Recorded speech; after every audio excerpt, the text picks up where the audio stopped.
Okay, the recording has begun, and this is a training for Kentucky Mountain Housing on home and AHTF, and we are covering today setups and oh wait, hold on. My recording and transcription has started. I don't want the transcription, so I got to figure out how to fix that. But otherwise, we are working on setups and project closeout reports today. That's the focus of the training. So we're going to go ahead and get started. And I'm going to turn it over to Jessica Shelton. Wonderful. Okay. So let's get started. So this is a home setup training, also applicable to AHTF. We're just really looking at the home buyer setups here. So let's have a quick overview of the process. So first is the most important thing to find the recent setup packet on the HCA help desk before every single activity setup submission. And that's because we're constantly making little tweaks to the spreadsheet and making updates. So I know it's easier to sometimes save out like a master hard copy onto your desktop and just use that one, but we really ask that you pull the most recent from the help desk with every single setup. So we're going to next you're going to complete your setup packet, and if you're using home money, we're going to make sure that we have that ERR submitted in Heroes or already archived in Heroes. And then we are also going to make sure that we have all of our checklist items that we'll find on the setup workbook and submit those in PDF form and your Excel workbook to the HCA dev at kyhousing.org inbox, and then KHC HCA staff reviews.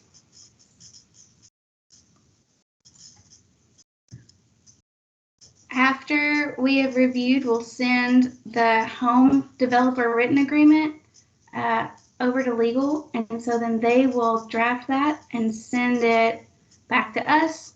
We send it to you in an email. You review very carefully and then sign it, and then send it back to either the HCA dev inbox or your project specialist. And then we will get that executed. We will load all of your information into IDIS, and then we will send your release of funds with your activity approval and your executed developer written agreement. If you are using AHTF for your home buyer, you don't have to do the developer written agreement. And the developer written agreement can take about a week and a half for our folks to get that together for you. So it can kind of extend the process just a little bit. So after we send your release of funds, then that's when you can begin construction, and that's the most exciting part. And then your inspections can begin. So before we kind of take a look at a case study and really dive into our Excel workbook, let's just go over some really quick terminology. So when we're using development subsidy or development gap, that's really your difference in the total development cost and your appraised value. When we have a TDC that is higher than your appraised value, we're going to have a development gap in there. Your direct subsidy or home buyer assistance is money going into the project to make the home more affordable to the buyer. And then developer fee, that's your developer compensation. So that's a really important key player. And then your appraised value is your purchase price, and that's the fair market value of the property. Okay, so let's take a look at our fund setup and I am a Golden Girls fanatic, so I have made it Golden Girls themed. Okay, so when we open up our brand new, Hey, Jessica. Jessica, yes, sorry to ma'am. interrupt. Can you increase the visual on that a little bit down at the bottom? Yes. Just because it might get a little tiny. That's great. Is that Okay, good perfect. for you, Katie? Katie and Rebecca? You guys are Yes, that's muted. good. Okay. And All right. actually, can we have a copy of the presentation as well? Like, just so we can refer back? Yeah, print out of the slides. Yes. Do you Absolutely. want it right now or can we email it to you later? You can email it to us later. Perfect. We'll do that. Thank you. Mhm. Okay, so after we have pulled our new setup template from the help desk, this is actually going to be completely blank because one of the great things about our setup workbook is that we don't have to repeatedly plug in the same information. It has wonderful formulas in there that just generate that on over for us. So here's a good cover and overview of our project. So we have our project number, our home buyer is Rosen Island, our project address, and we have home funds in this activity of $100,000. If at any time you're looking at this setup and you're like, I don't know what I need to put here, or I don't really understand why I need to include this information, we can take a look at the instructions tab, and it gives you a quick overview of each tab and what we really need and what we don't need. Then we can move on to compliance and underwriting. So as a project specialist, this is really my first stop when I'm reviewing activity setups. And if I were to start an activity setup, start to finish, this would be my first stop and my last stop, because it really tells you if you're within compliance with KHC. So we have a 3-person household. Our home AMI income limit is this number for our county, which is not. And that information is also included in this workbook, and we can find that by tabbing over. And we have home limits.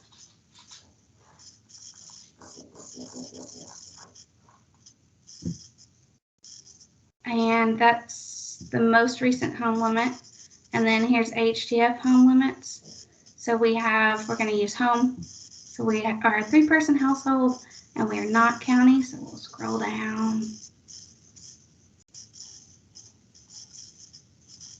And we're right there. So 39,150.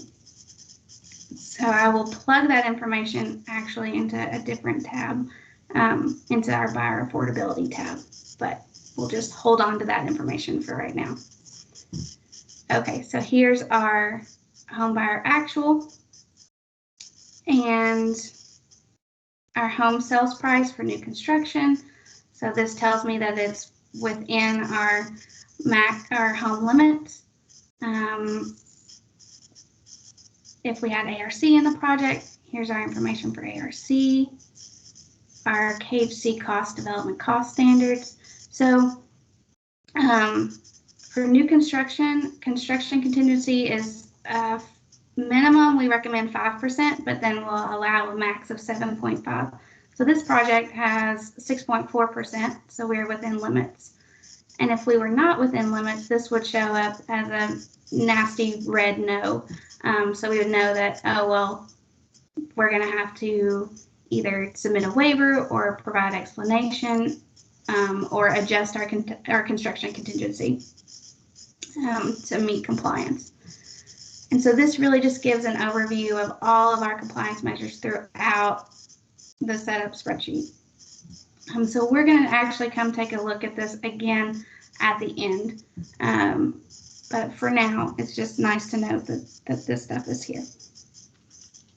Moving on to our setup checklist. I would suggest that after you complete the other tabs in the workbook, and you are ready to go and send the information to the KHC inbox, is to go through and make sure this is just your checklist. So I'm attaching my packet in Excel format and PDF format. I'm attaching a project area map. And so that's just a map showing the project location in 1 mile radius surrounding the site. I personally like to use either Google Maps or Google Earth Pro. Google Earth Pro is really nice because I can enter in the coordinates and then draw a polygon around my project site, and then draw out a 1 mile radius and capture that. It just really gives the project specialists a great overview of not only your project site, but the surrounding area. We need proof of site control, so that can be a purchase option, a 99-year lease. Most often we see deeds or a purchase option. We'll need evidence supporting the projected appraised home value, so that could be a bank appraisal from a previous sold house. It could be an as-built appraisal. All those are great. The copy of a legal property description, and that's found in the deed. We just ask for it separated, especially with home setups. The copy of the home buyer's contract to purchase the home, that's the purchase agreement. And then our HEROES environmental review. All of our environmental reviews that are completed can be found in the HEROES archive, and it's a great practice to go ahead and include that link down here in the notes section, and any other kind of information that we might need to know about this activity as we're setting it up. So for instance, if we have a previously approved home buyer that's been set up, and then that home buyer has to drop out, and we're going to use Rose and Island's house Rose and Island is going to take over that property. Well, that's some great information to note right down here in this section for us. We have a executed MOU with KHC's DCR Division for Inspections, and that's found on the help desk. And if you ever are struggling to find that document, it's linked in right here for easy access. So then we have an evidence of a clear title, a response letter from SHPO, and the flood certification. Both of those items, if you're using home dollars, they're already going to be included in your environmental review. I will note, however, that for AHTF, we still need the floodplain map included for all projects, and then the URA guide form notice, and if you are CHOTO, either your full CHOTO certification or your one-page recert. And then we're going to come down here and we're going to read our home AHTF ARC recipient certification, and I have you would put your name here, signature, your title, and date. And then we can move on to project summary. Okay, so our developer is going to be Golden Girls Development. We're going to be a CHOTO, and our project address is that 111 Cheesecake Way. I've inputted our decimal latitude, coordinates, and longitude. This is really important to include because sometimes when you plug in, say, 111 Cheesecake Way into Google Maps, it'll pop up half a mile down the street when really our project location is completely different. So having those decimal latitude and longitude coordinates that's super important. Here is our home sale price based on appraised value. That's where we input that. And now our home buyer information, we have Rose Island, household of 3. Our income, which is pulled from that buyer affordability tab, so we don't have to re-input that. We do have a contract executed with the home buyer, and we are a CHOTO, and we are acting as developer. Our project agreement number, your HUD IDIS number, if it's home money, it'll be an IDIS number. If it's AHTF, it's just an activity number. But that'll be inputted once the activity is approved. Okay, so we have our square foot. We have 4-bedroom, 2-bath, new construction, single family detached. Our estimated HERS rating, and then the name of the KHC approved house plan, the lanai. I will also note that any KHC approved house plan that was approved before 2019 will need to be resubmitted to design and construction so that they can recertify that. That's something that's kind of new, so just wanted to mention that one. Our project summary. So this summary, we have Golden Girls Development, a Kentucky nonprofit developer, will construct a 4-bedroom, 2-bath house at the address for approved home buyer Rose Island. Dorothy Spornak and Sophia Petrillo were both on the property on September 1st, determining if we wanted to purchase a separate tract of property in the area.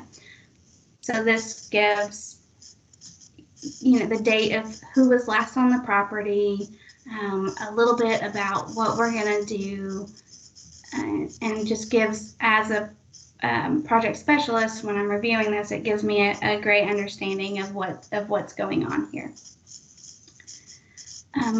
This is just our KHC assistance breakdown section, and all of this is, when we're first going through there, it's just going to be wonky and crazy numbers because all of that is going to be imported from those other tabs. I'm going to scroll on down. It's developer agency information. And so we have Golden Girls Development, we're a 501c3, our primary contact. And I will note, even if it is really important to just go ahead and put that primary contact down along with the email every time. I know it's repetitive, but if there were an email change or anything like that, it's easier to document that. So, and then we're going to describe the land and ownership structure for the project. And so Golden Girls purchased the land on April 4th. Miss Nyland is a first-time homebuyer, currently doubled up with family. She is not related to the sellers of the property. Golden Girls Development will continue to own the property during the construction of the home. And the development plan information is the project property in an area defined as rural by USDA, rural development. Yes, we're rural, and we're targeting special populations because it's an elderly household. This house will be built using the universal design so that it can easily be modified if accessibility becomes an issue. No specific accessibility features are needed at this time.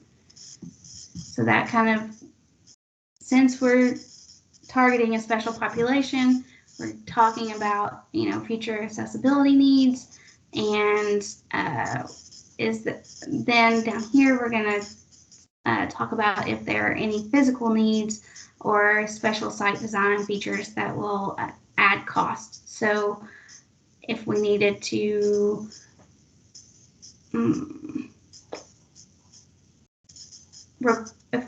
create a driveway, that would be something that we would need to address.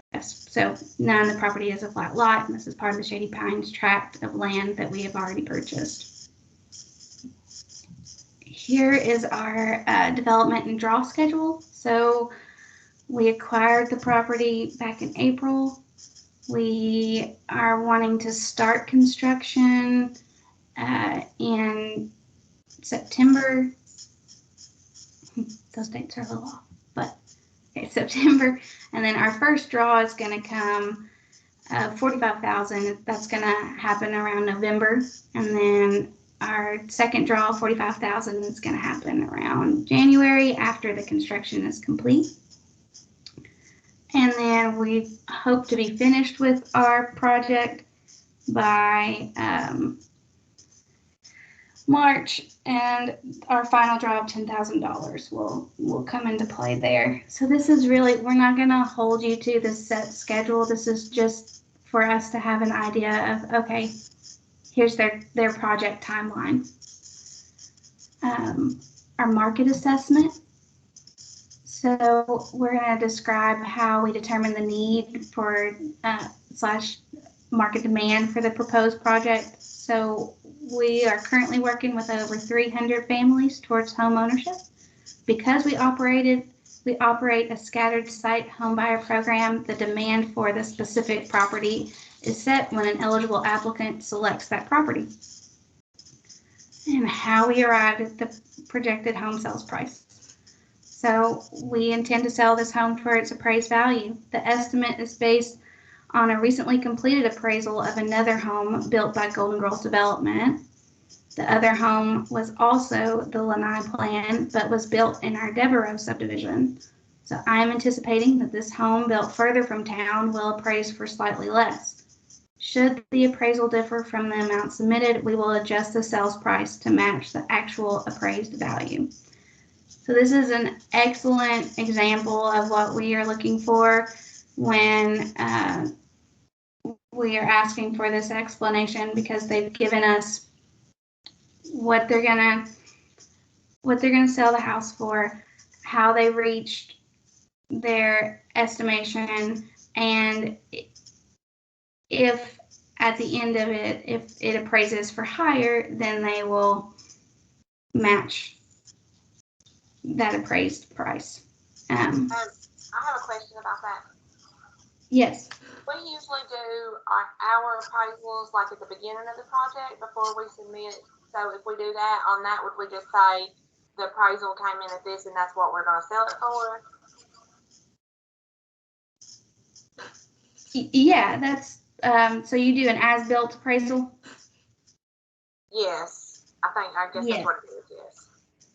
Yeah, so you would just document that there and say our appraised value came in at this price and we intend to sell the property for that.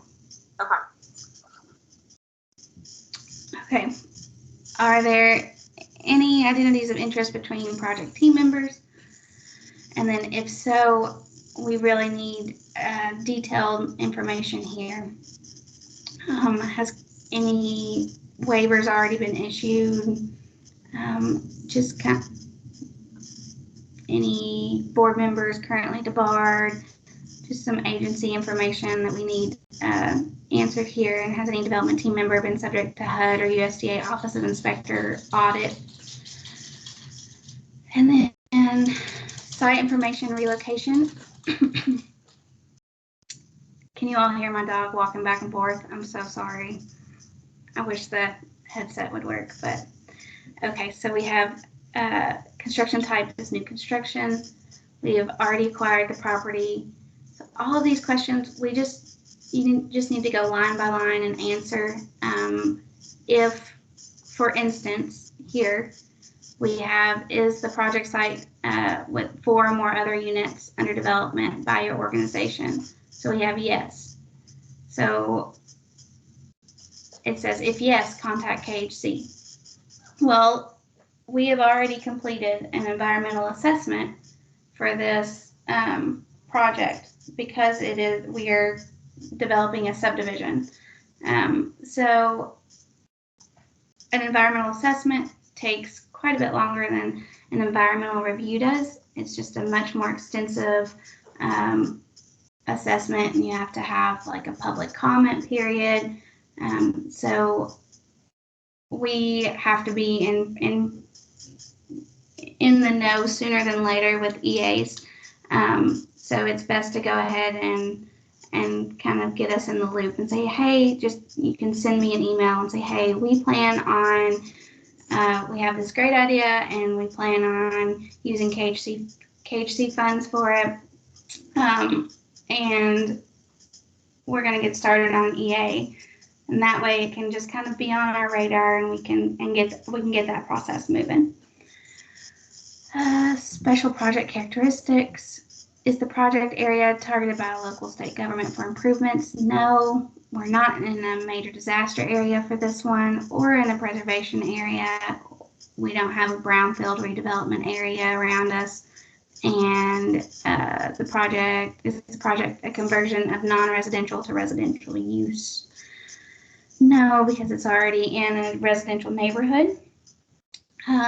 Was the purchase of the property by the developer an arm's length transaction? So that means the developer and seller were acting independently and have no relationship to one another. So that's going to be yes. If it's not, so let's say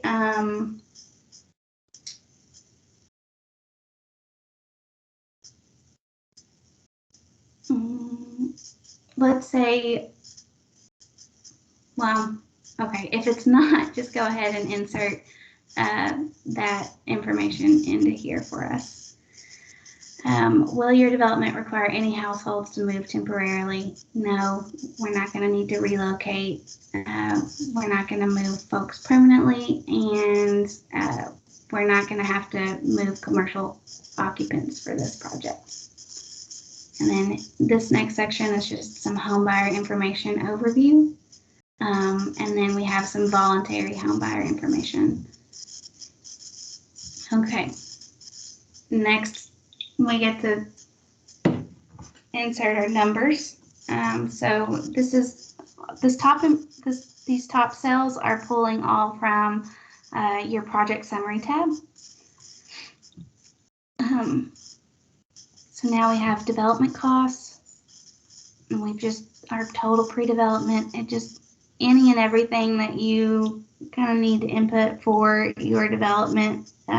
This is where we're going to insert it. If we don't have something listed, then section by section we have all other, and then we also have others, and then we ask you to specify, so you could input that information here and then your price. So our subtotal planned construction for this project is $160, but we're going to add in some construction contingency just in case. Let's say our lumber package is going to cost us more than the $44,000 that we are anticipating. So if the lumber package, let's say, came in at $5,000 higher than what we initially set this up for, we're going to use this construction contingency first to help cover that expense. And then next, so then let's say we use all of our construction contingency, then we can either put in, we could use total proceeds for that, or it could come from developer fee. There's lots of options.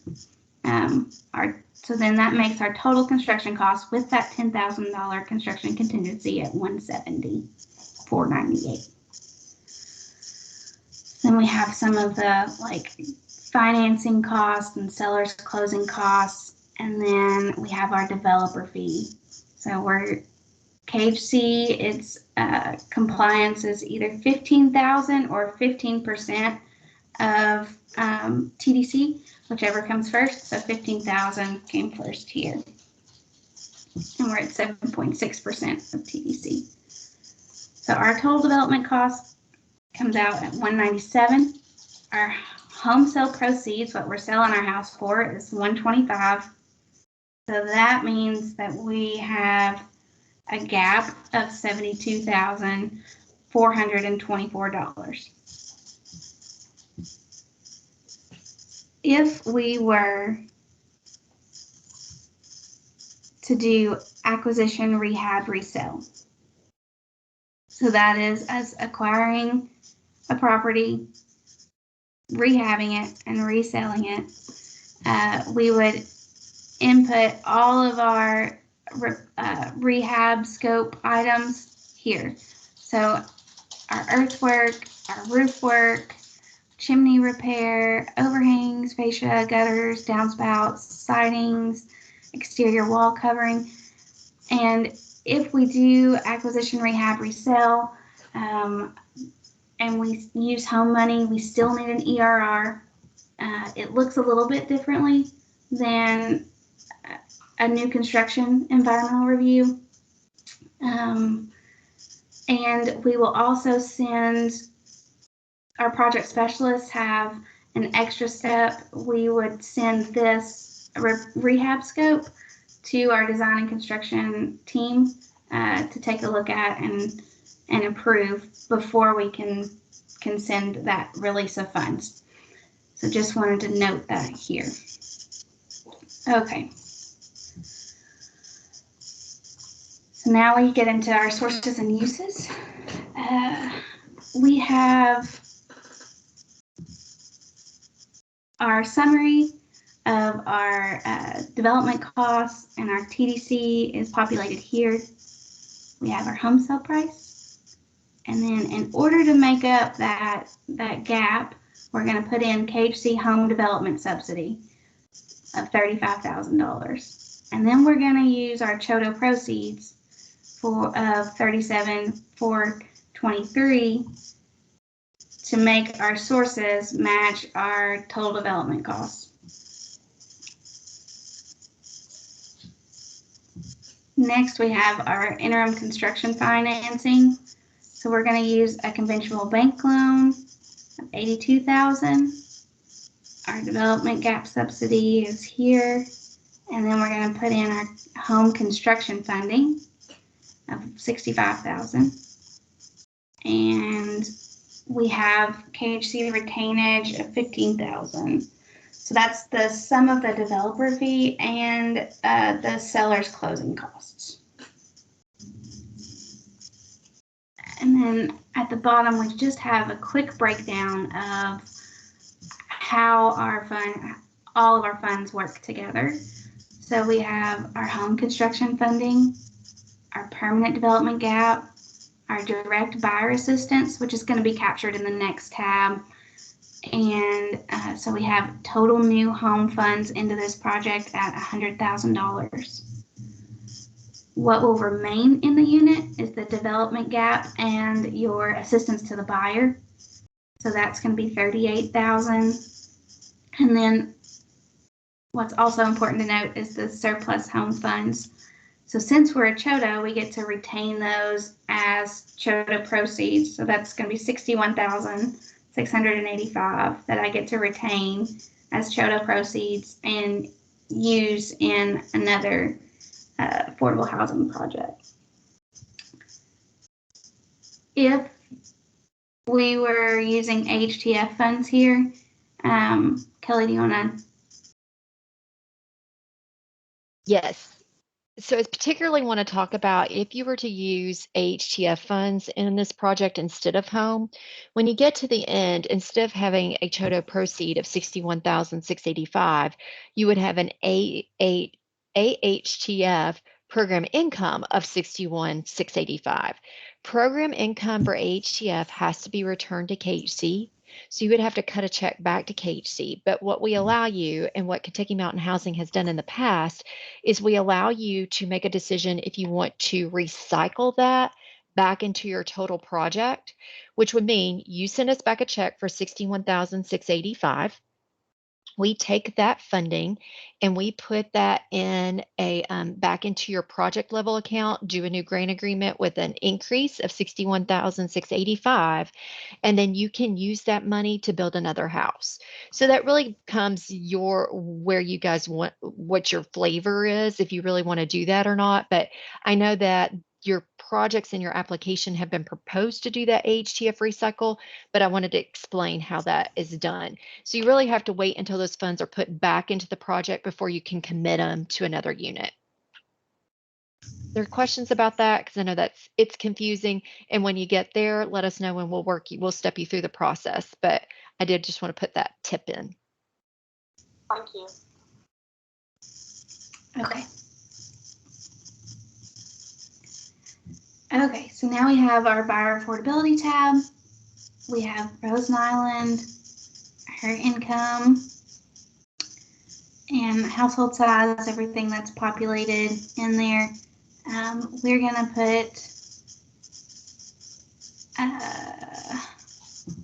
okay, our projected down payment be paid. The form of buyers, $250 minimum contribution. So they can put $250 towards closing costs, towards down payment, towards homeowners insurance, or sweat equity. So just make sure that we remember this drop down over here. So we have sweat equity credit here. We have our Golden Girls match here, and then we have our KHC home buyer assistance. That's where we're going to plug that number in, and it's a $1,000 minimum for home projects. So we meet that because we're at $3,000. So our first mortgage is $123, and we are going to have a 1% interest rate on that for 33 years. So that makes it $365. We're estimating $117 property taxes, $65 in homeowners insurance. So total monthly mortgage payment of $547. So now we have our housing to income ratio. And KHC limits this between 20 and 29%. So we see that we are within limits here. And our other monthly contractual debt, that's going to be $367. So if we have a car payment or anything like that, and that's going to affect this back end ratio, which is your debt to income ratio. So we're at 35.2%, and KHC's limits there are the 20% to 41%. And if student loans, it kind of increases it a little bit more, so we're at 20 to 50% there. Okay. Then our buyer income, we're going to put in, and this is any wage earning individual in the household. So Rose has a checking account. She has $530 in that checking account. And then we have another checking account with $7,000 in it. So we're capturing all of our assets here. If we don't have assets, we just make sure we include the family member name and just put none. And then our gross annual income, we have our family member name, our wages, and then it looks like she receives child support of this total. So then that is calculated into her total here, and she's still within the home limit. So we are good to go. And then it looks like we've done income and asset verifications monthly throughout this process. Lead-based paint. We will need this page printed or made into a PDF and signed, and you'll include that in your setup packet, which is one of the checklist items. So then I would be like, okay, I think I've reached the end. So I'm going to go back to my compliance and underwriting tab, and I'm just going to make sure that I'm within all of my limits here. So we have appropriate construction contingency, we have our developer fee,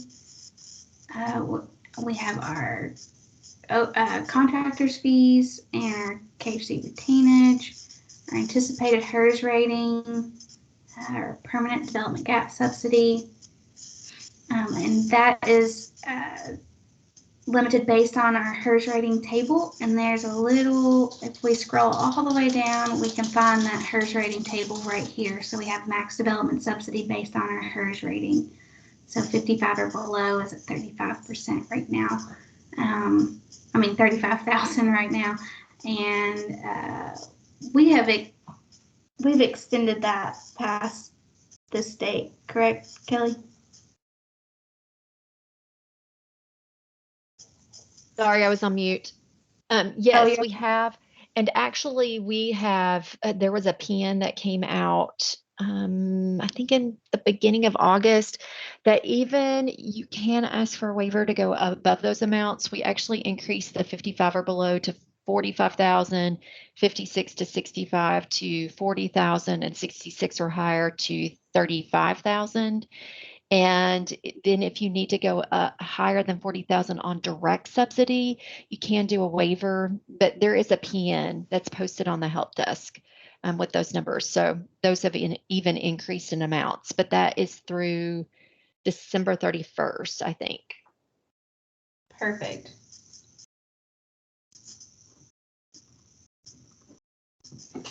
Okay.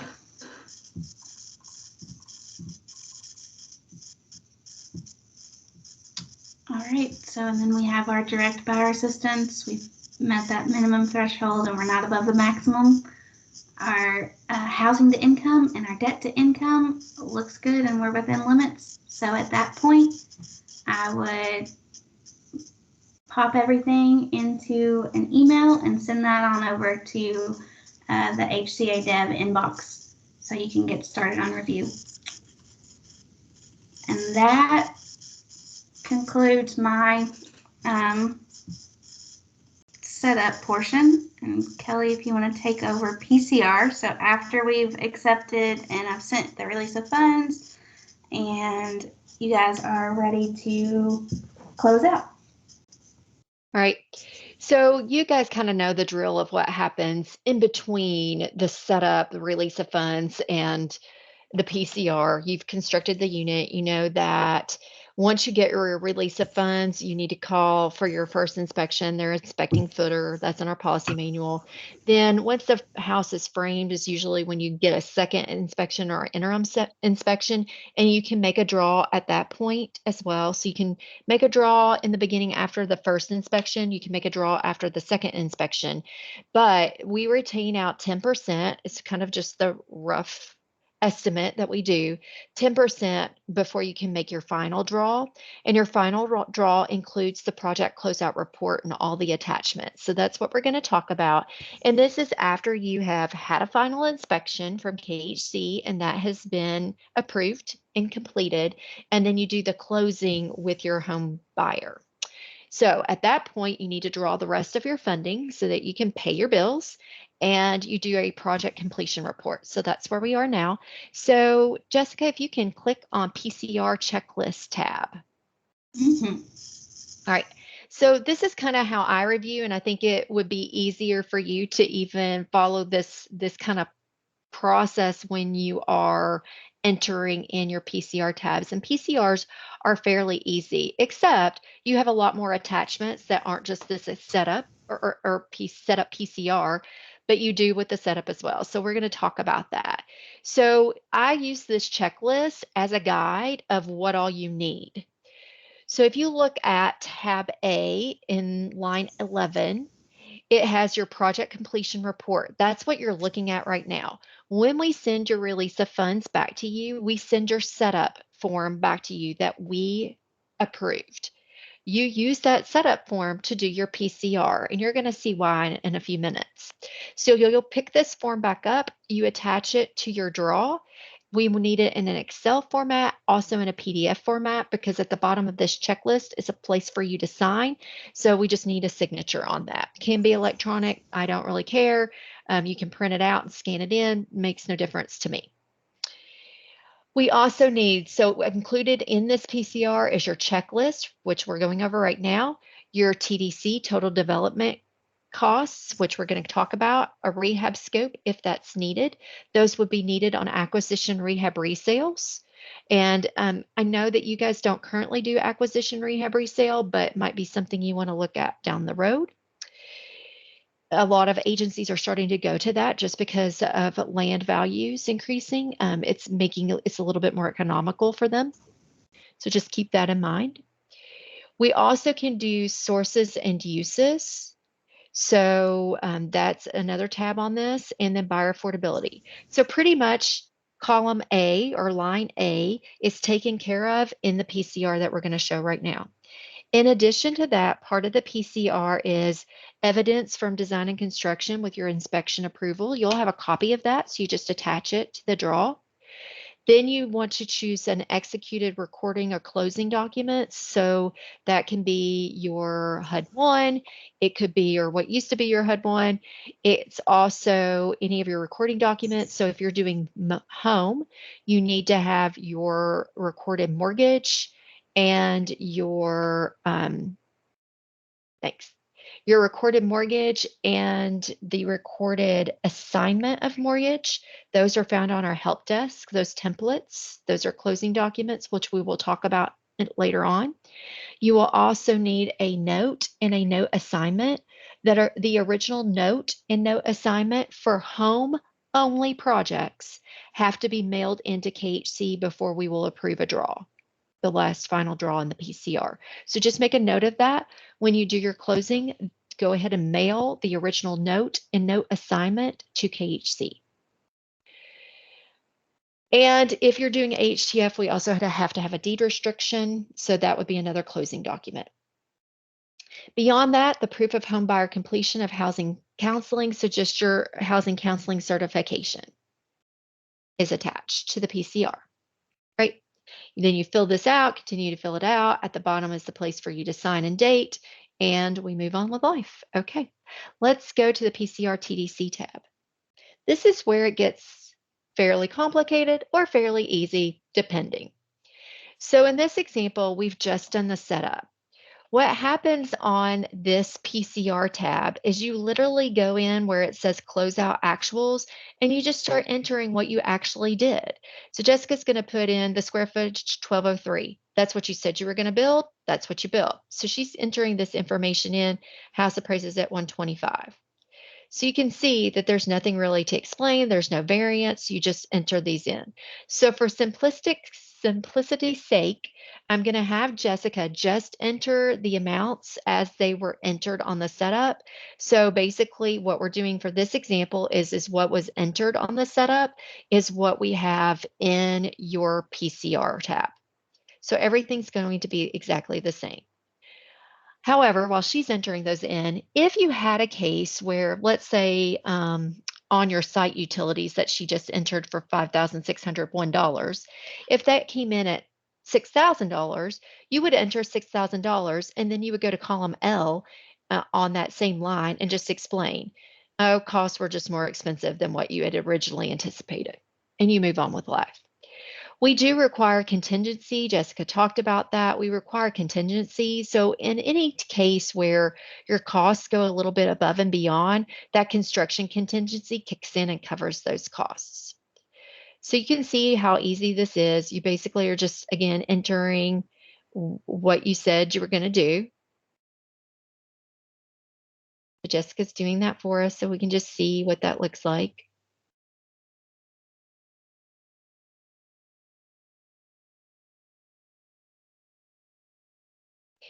And these are your total development costs. Now, what we have seen, Katie and Rebecca, in some cases, what will throw people off at the PCR is when they needed more money or they needed less money.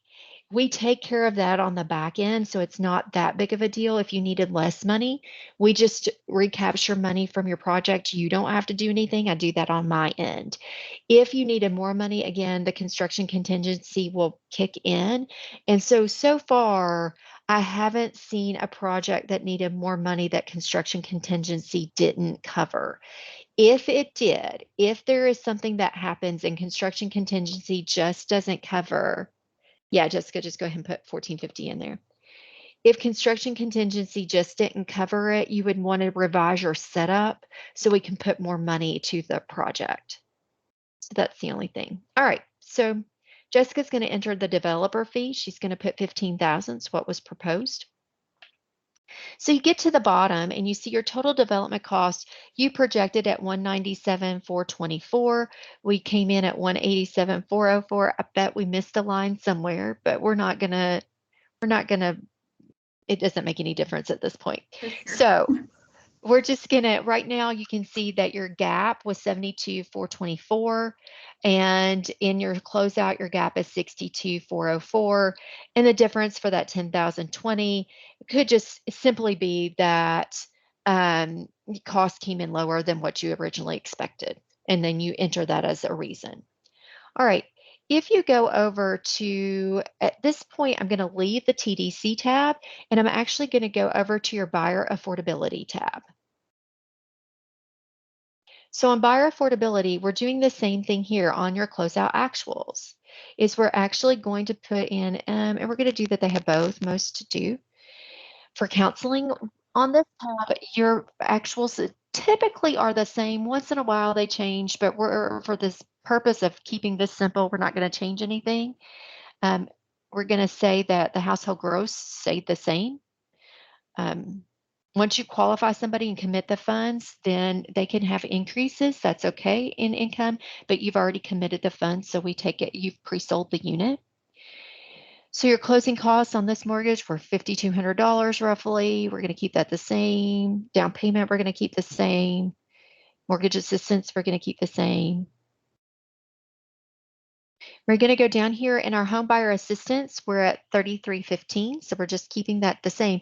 And what that does is it takes all of the buyer assistance and subtracts it from our sales price, which means we have to have a first mortgage of $123.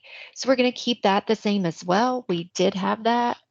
Our friends at USDA came in and gave us a mortgage for $123, so we're going to go on with life. We're going to enter the estimated property taxes. Yep, we were good at $117. You can see that once we enter those all match as well. So then we get to our income limits. So our income limits are between 20 and 29%. We do keep those. If you came in and maybe once you entered those numbers, they came in at 19%, which is below the 20, you would have to submit a waiver for us to accept that before you send in your PCR. So just make that a note. If that happens, that's how you take care of it. All right. And we're going to keep those all the same. So buyer affordability is finished. That tab is important to do before you go to your sources and uses because it's going to help you when you get to the direct subsidy line on sources and uses. So now we're going to click over to sources and uses. So on sources and uses, we're basically doing the same thing on this tab. You have your actuals. Now in that first, second, and third month draw, you're going to actually put in what you drew at those times. Some people, some nonprofits wait until the very end and draw all the money. That's fine. It's really up to you, and it's up to you what you need on cash flow. So Jessica's fixing this one so that we are drawing all of it at different times. So thanks, Jessica. On closeout actuals, again, it's the same thing that we've been doing throughout this PCR. We're entering what the actuals costs were.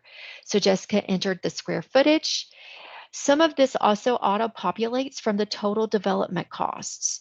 So for example, on line 32, that auto-populated, you don't have to enter anything. And you can see that we are showing the same thing that was on that TDC tab. For total actual costs for development is $187,404. It was a difference of $10,020. And we would want to explain that in various categories. It looks like we, on construction rehab, on that line is where we had a difference. So Jessica, if you could go to line 27 on notes of variance and just type in costs came in lower than estimated.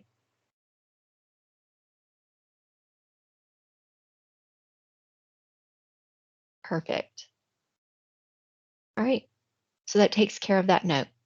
All right, so then we go to permanent sources. So we're looking at your home sale is 125. That's what it appraised at. That's what you're keeping it at. Then you get to your development gap. You have a let's see, your development gap right now, I think we're going to be over, but we're going to keep it at 35,000, and then you need total proceeds. I think I always like to look at development gap a little. So I'm going to walk you through the steps of what I do when I'm checking these things out. I just get my handy dandy calculator out just to make sure we don't have any calculation errors. So I'm going to take your TDC of 187,404, and I'm going to subtract out your sales price of 125. And we have a development gap of 62,404. So that's what we're trying to take care of in this area. So you use $35,000 for your actual development gap for home that you're using, which is fine if you have the HERS rating to support that. And then you're contributing out of Chodo proceeds 27,404. Now those Chodo proceeds that you are contributing to this project at this point, that 27,404, those are washed because you have used them for an eligible home use. So what that means, Katie and Rebecca, is once you wash those Chodo proceeds, you can then use them for any kind of housing development, and they don't necessarily have to follow the home rule. So you could use them for a rehab project, or you can use them to develop some multifamily if you wanted to. All right, so that takes care of what we're looking for is line 46. We want that to be a 0. And so we got to 0. So we're pretty excited about that. So we're going to scroll on. All right, when we get to this, what we are looking at now is how did you actually fund this project for the interim construction financing? So you can see on line 56 that 35,000 is already auto-populated. That is how much home that you used for this project. Jessica is showing that there is a conventional loan of 82,047. So she is putting that in. We get to a construct, but look, if you look at the bottom, we have this still pretty big gap. So what that means is that the 82,000 and the 35,000 is just adding up to 117.47, and we really need to hit a target of 187. So at this point, you may have to, you've got some unused home, right? So you had $100,000 of home that you've booked to this project, but you only have $35,000 to cover the gap. So what we're going to put in here is the difference in 100,000 and 35,000 of your home, which is 65,000. So you're going to put that on line 61 is fine. And then we see what happens. Scroll on down, Jessica. Okay. So if you look what happens, we're at 10,000, we have a project surplus of 10,019. All right, so this is a good learning lesson of what you can do in this spreadsheet. So we have a surplus of 10,019. We know that you want to use $100,000 of home because that's what you booked to the project and you're eligible to use that.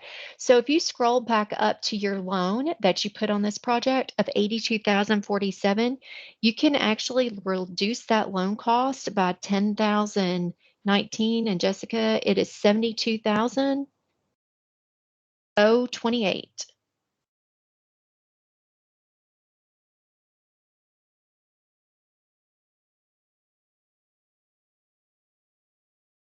All right. So we're at 0. And that's where we want to be on line 64. And just, I always like to do this. I do this when I'm checking.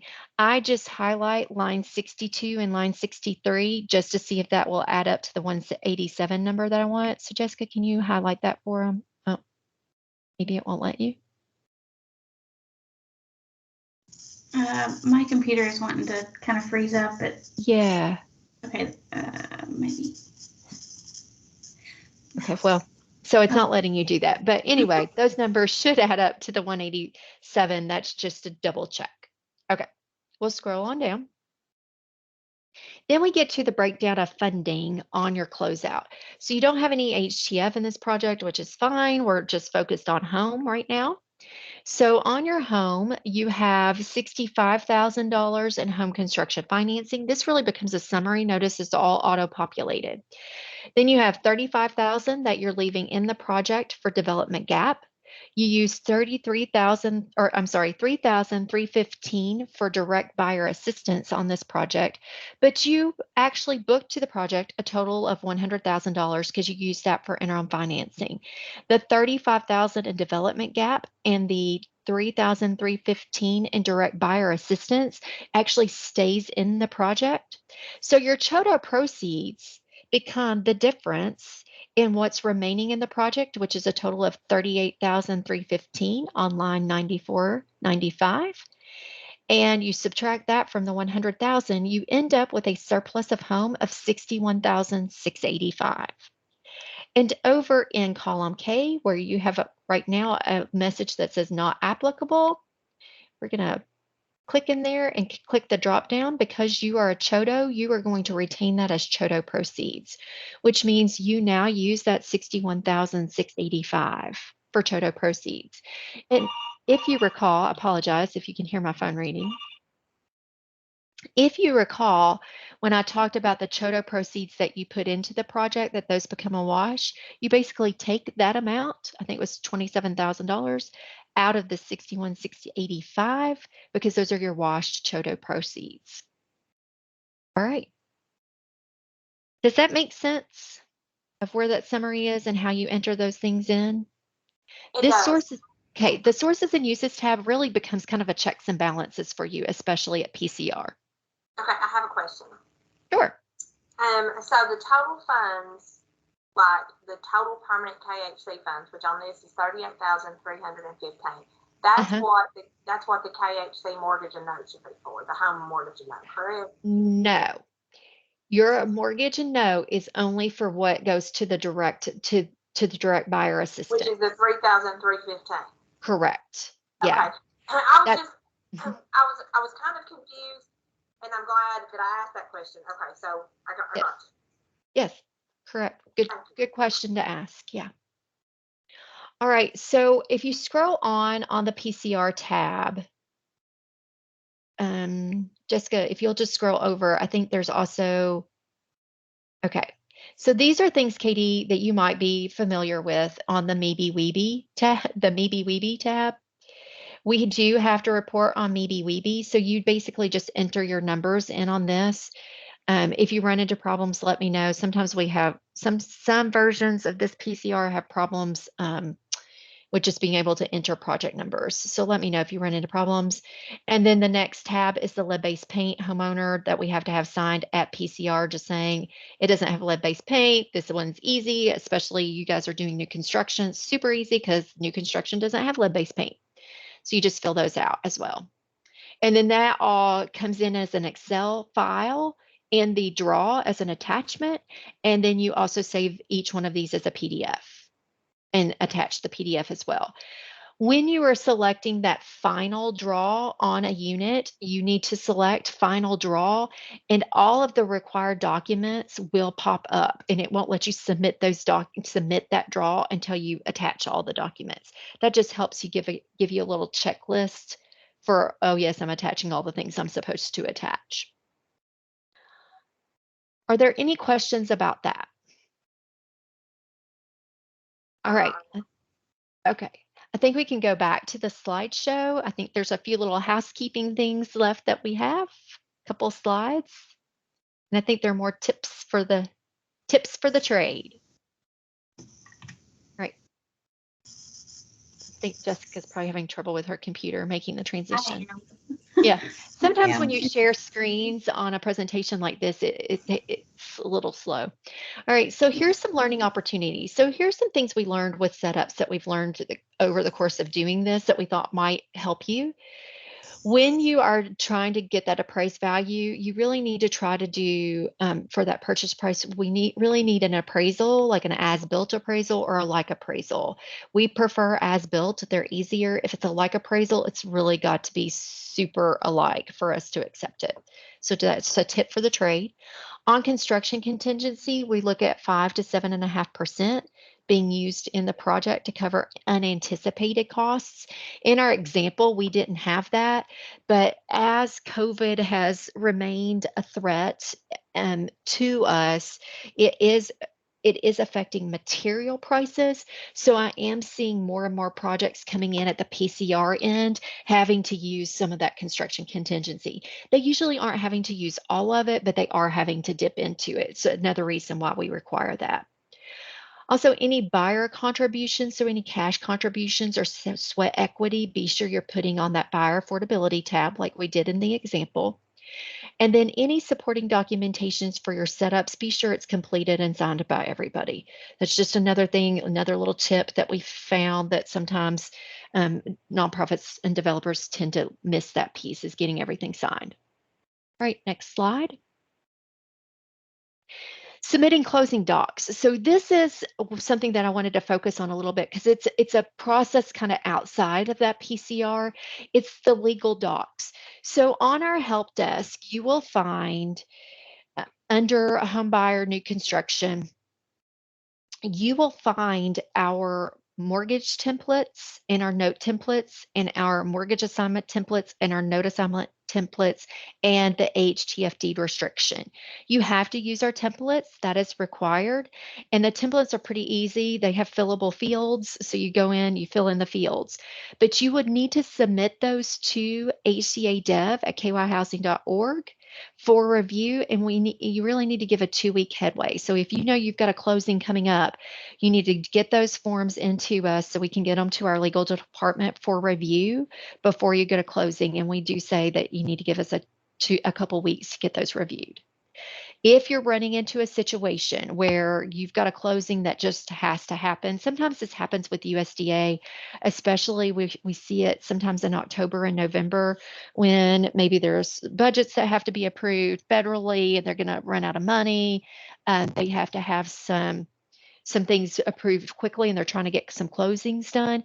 If you run into something like that and you need something done pretty emergent on an emergency basis, just let us know that so that we can ask our legal team to review it a little bit faster.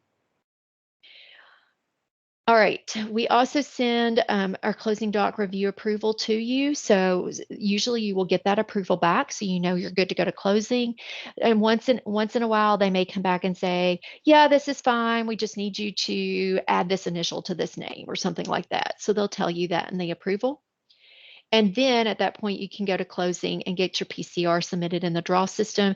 Just keep in mind that you have to get all of your mortgage notes and deed restrictions executed at closing, not at setup. So that's sometimes we have had agencies who were doing that at setup. We want those to be done at closing. And be sure that you mail your original note and note assignment to KHC on home only projects so that we have to retain those because you're essentially assigning the notes over to KHC in that note assignment. So we have to retain those. You can retain the recorded mortgages. It's fine. All right. Are there any questions? Any just like broad overall questions that you have? Yes, I have some questions. Sure. Okay, so while you were doing this, I heard you talking about the acquisition rehab resale. So we can do that now. Yes, you can do acquisition rehab resale. We consider it more like a new construction home buyer activity. It's not a rehab activity. It is home and CHOTO eligible. And we're seeing, so traditionally, I'll kind of tell you, we have one agency that does this a lot. Traditionally, that's all they do just because land is tight and they're in a more urban area. And so what they do is they do it a couple different ways. Sometimes they go out and they buy the properties, pre-sell them, then they rehab them, and then they close on them. I've also seen them do it in cases where they'll have a home buyer ready to go from their waiting list, and they let the home buyer go out and find a property. So they go ahead and do a contract on it. They buy the property, do the contract with the home buyer, and then they go in and rehab it and then do a closing with the home buyer. So yes, you can do that. On the setup, you would do the rehab tab, which then folds into that TDC tab in the sources and uses. We have seen it set up that way. Now we did have a project who wanted to, here's what the the developer explained, is I want to do an acquisition rehab resale, but I'm going to buy a property that no one is going to want to buy until I rehab it. And so we will entertain that kind of setup. Which means the unit's not pre-sold, which is a little different than what our policies are. You just have to submit a waiver to us explaining why you would need to do that. But yeah, you can do those. Okay, and so And like if we get a house back in foreclosure, we could sell it to somebody and set it up that way, correct? yes. Now that becomes a little tricky, Katie, because here's why, because it's a little tricky. And we've done some like this with the project that does acquisition rehab resale. Where it gets tricky is, did it originally have home or AHTF money in it? Was it still under a period of affordability? So then we just kind of have to figure out what we have to do with that. So if that happens, you just need to talk to us and say, okay, here's the situation, here's what we got. How do we move forward? If the period of affordability for home and AHTF are over, or you just never had home and AHTF in it, it's just one that you had done with other funding, we certainly can move forward with that. It's just communication on that, on Okay. those, especially in your projects. I think most of your projects have been approved all for new construction at application. So if you want to veer from that and fold in an acquisition rehab resale, we're not opposed. We just have to do a waiver to get that approved. Okay. Well, the majority of the houses that we get back are way past the limit of affordability. I mean, of the Mhm. AHTF and home money in it. That's the reason I was questioning Yeah. that, just Yeah. to make sure. Yeah. Okay. Yes, And then we let's have done see. some. Then another thing that I noticed, like when you were doing that, so do we need to be re-verifying income like after we have set up the initial project? No. Okay. Once on income, once we commit the funds in the HUD system, IDIS, that is considered committed, and you do not have to check buyer affordability again. Okay, and then I noticed that on that one form that you had put dates like of different times that the income had been verified. Is that something that we need to be putting on the setup? Yes, because it is something that we need to check, because we're just checking to make sure that, I think before we can commit funds, your verifications have to be within 180 days. So that's what we're using those dates to verify that that before we commit the funds in the HUD system, that they have been verified within 180 days. Okay, Yeah. so what the question that I usually, like the one that I keep, or that has in the file, is like usually just the last month's income. So do I need to keep all of them and then just mark it like when it was checked, or is that okay if we just do it within the last 180 days? The last 180 days works. Now, I'm just going to say, I think you probably have a best practice, and I don't know that I would veer from that. That you're just checking it up until the time that you commit. I don't think that's a bad thing at all. Okay. So, I mean, if I were doing it, that's what I would do, especially on income, because it's easy to get, right? Yes. If it were something like, I'd say that on earned income. If it were something like maybe disability income, where it's a little bit harder to get, if you have something that's within the last 180 days, then I think that is okay, and it's perfectly acceptable. But that might be harder for you to get a more recent stub on, correct? Because you're getting a determination letter. So in cases like that, you may go out 90 days, um, and that's fine. If I were you on earned income, I would pull it the last month and just Okay. make sure that it's correct. Yeah, Okay. that's And just then me. okay, then I have another question on the acquisition rehab Hmm. resale. Okay, if we did one of those and we let the home buyer pick it, is there a limit on Hmm. the is there a limit on the amount, like the amount that they can have? Like, is it still Yes. in the affordability? Yeah, so what happens when you're purchasing a property like that, you have to stick to the home limits, the home purchase limits. And I think it went up a little bit. I think we've got a tab on that. So the home limits, it would have to stick with that for the actual purchase of the house and Mhm. the rehab. Yes. So Jessica just pulled, so the tab is in the setup, and this was effective June 1st, 2021. So give me one of your counties and we'll look at it. Clay County. Yeah. So it's coming in at 147. Okay. Which And I these know actually, would go in yeah, where, these, these went up just a little bit. Okay. Because I had worked with somebody else on this, that they were going up they went up in June. And so he was actually waiting on purchasing a house because they were going to increase in June. Yeah. And then my last question is the sweat equity. Can we use that and not the down payment, or both, or does it still have to be the $250 down payment? I'd have to go back and check our policy manual on that question. Okay. Give me a second and I'll look it up.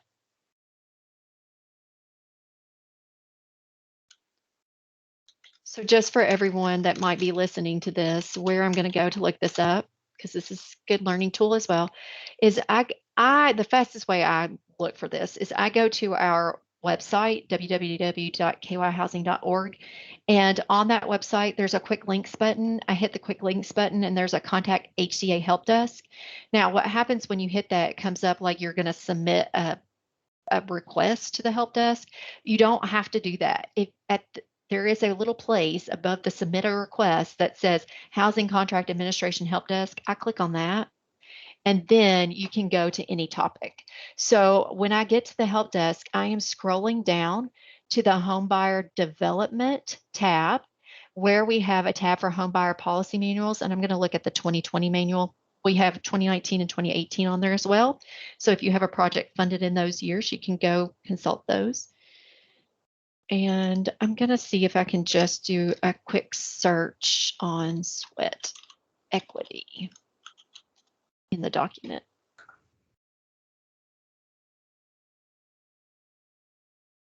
Yeah, so sweat equity didn't come up. So on our 250, it has to be a minimum of 250 for liquid assets. I'm reading the policy.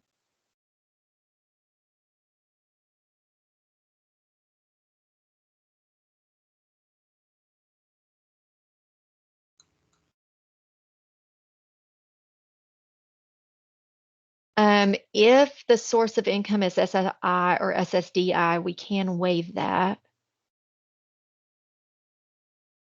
But the policy manual does not say we can take sweat equity in place of the 250. Okay. I know I have seen some setups that will have like sweat equity at 1,500 or something like that. So yeah, and if I just try to search the policy manual on sweat equity, nothing comes up. So I guess we have not addressed sweat equity in here. So a minimum of 250. Okay. All right. Good questions. What other questions do you have? As of right now, I think that's all, because I've wrote them all down and you either answered them during or I've already asked. Okay. Oh, one other one. The note mortgage, you said during the presentation to mail those, the home note mortgage, to go ahead and mail those at the closing. So do you want those before we submit the PCR? Yes. Or, okay. Yep. Okay. And here's what happens. I'll kind of tell you the process. When we get that note mortgage or the note and note assignment in our office, we at that point will review the PCR. If you've sent in a draw and PCR and I don't have the note and note assignment, I will reject it. Most of the time, I will go ahead and review the whole thing. So if there's any other reason that it's going to get rejected, you know that too.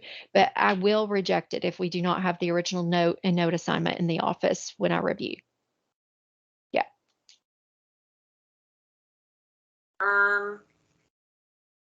Okay. And then one other question that I had about home money, I heard you say this during the presentation. So when we have TOTO money, at times we can, like in our TOTO stock, we can use that for other things that are not home related. If they have been washed, if those proceeds have been washed. Okay, Yeah.